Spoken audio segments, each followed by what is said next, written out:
Olá, seja bem-vindo, seja bem-vinda.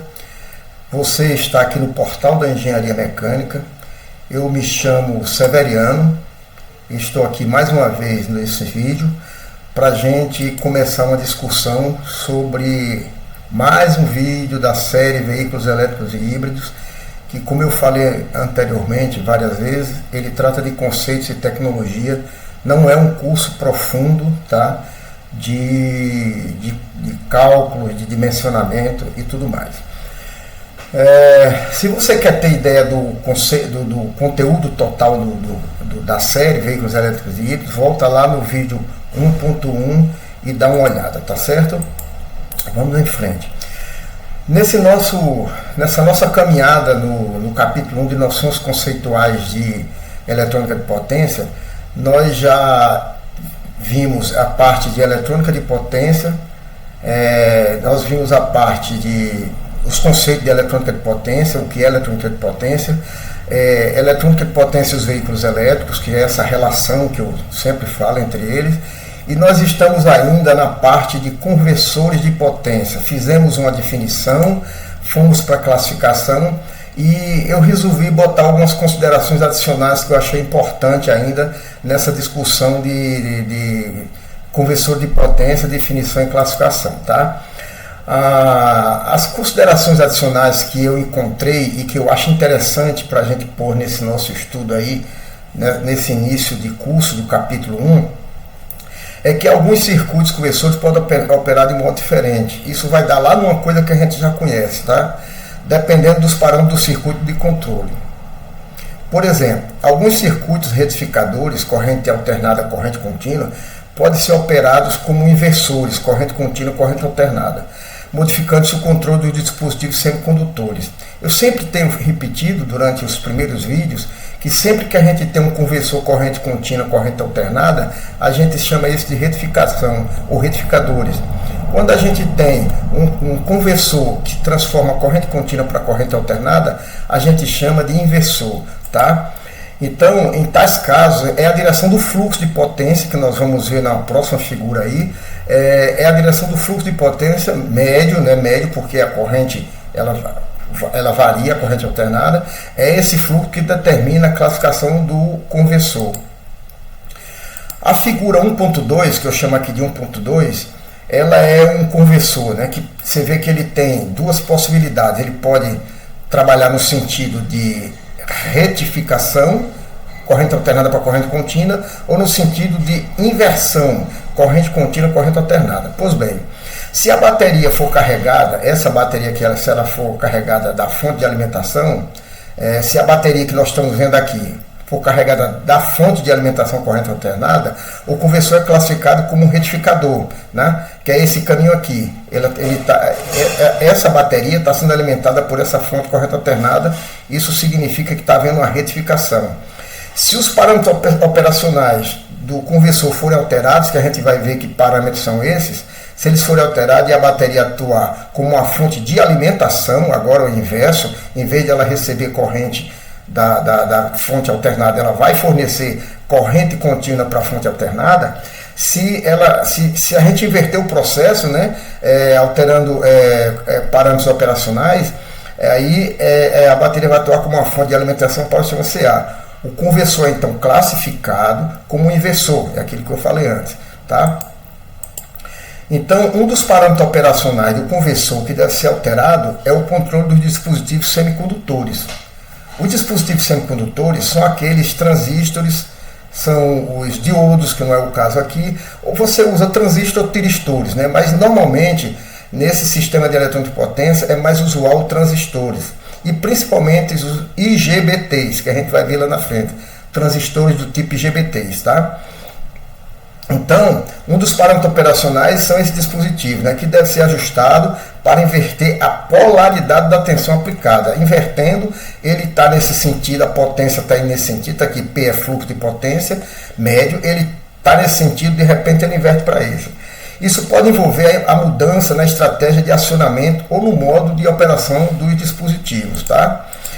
Então, outros parâmetros operacionais que devem ser alterados, além dos controles dos dispositivos semicondutores, né? Porque nós vimos que são outros aqui que eu vou apenas mostrar, mas não vou discutir esses parâmetros, tá? Então, é a direção do fluxo de potência. Claro, se você está com o fluxo de potência nesse sentido, onde P está aqui, P é o fluxo de potência.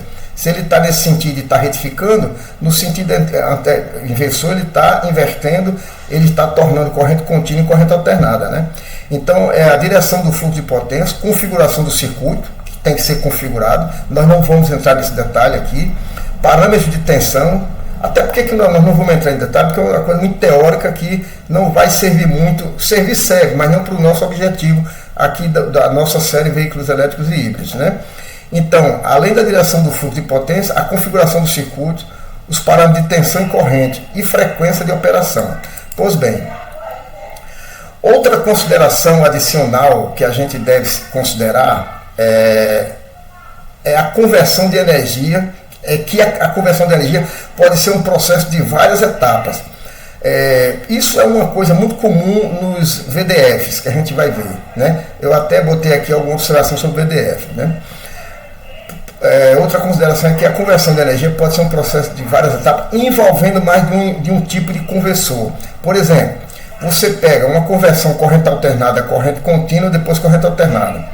Isso pode ser usado para modificar uma fonte de corrente alternada, convertendo-a primeiro para a corrente contínua, tá?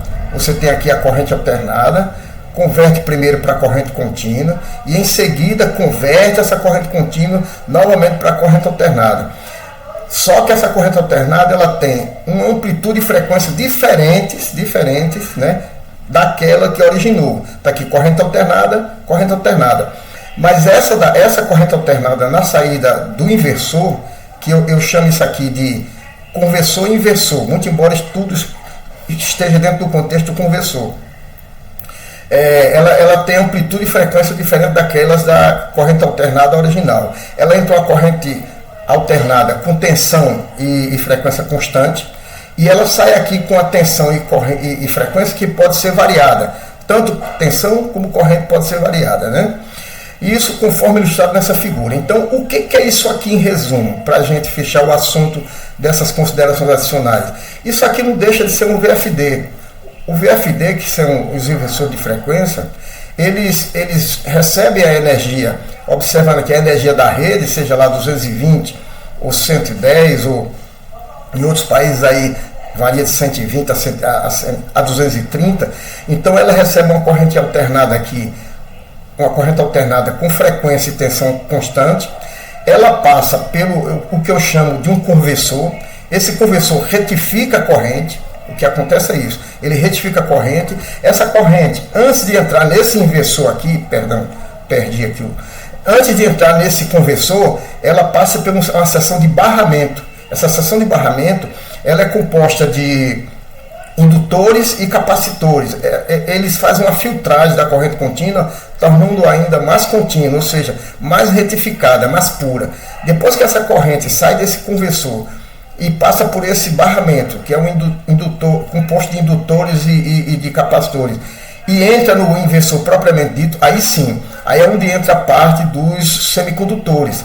Geralmente são transistores na forma de GBTs. Aí esses transistores eles fazem uma comutação em alta velocidade, né? E eles conseguem criar pulsos que se você variar a largura desse pulso, dessa saída para cá, se você variar a largura desse pulso, você está variando a tensão. Se você variar a quantidade de pulso por onda senoidal, né, por uma onda senoidal, um circuito completo, você está variando a frequência. Então, repetindo, se você variar a largura do pulso, ou seja, a demora que o transistor fica ligado ou desligado, quanto mais ligado ele fica, essa largura é maior. Quanto menos tempo o transistor fica ligado, essa largura é menor. Então, variando essa largura do pulso, você varia a tensão. Variando a quantidade de pulso por ciclo, você varia a frequência, tá certo? Então, aí você consegue, nos motores, por exemplo, controlar a tensão e a tensão e a frequência para variar a velocidade do motor, que, como nós falamos antes, os motores, a velocidade síncrona é em função de um número mágico lá 120, que depois a gente vai ver porquê, vezes a frequência dividido pelo número de polos. Então, com isso, você consegue variar. Então, essa é uma outra consideração adicional que a gente chama aqui de processo conversão corrente alternada contínua, depois alternada, tá? Esse nosso papo foi um pouco curto, porque nós estamos encerrando a parte de conversores de potência, né? No próximo vídeo, que é o vídeo 1.6, a gente vai entrar na parte de conceitos de eletrônica de potência. São novidades, coisas importantes. Eu sei que muita gente que está aí assistindo conhece isso, mas também tem muita gente que não conhece. Eu sou da área de mecânica, mas me dediquei a isso, a falar sobre isso, para poder eu completar a nossa série Veículos Elétricos e Híbridos, né? E se você chegou até aqui, eu lhe peço que deixe seu like, né?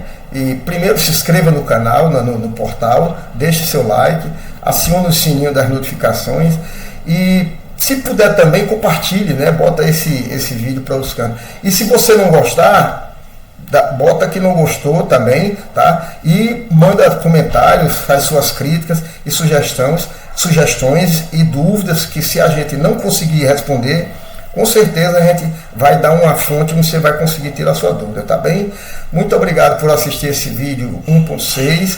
Eu lhe espero no vídeo 1.7, o vídeo 1.5, eu lhe espero no vídeo 1.6, tá? E um grande abraço e tchau!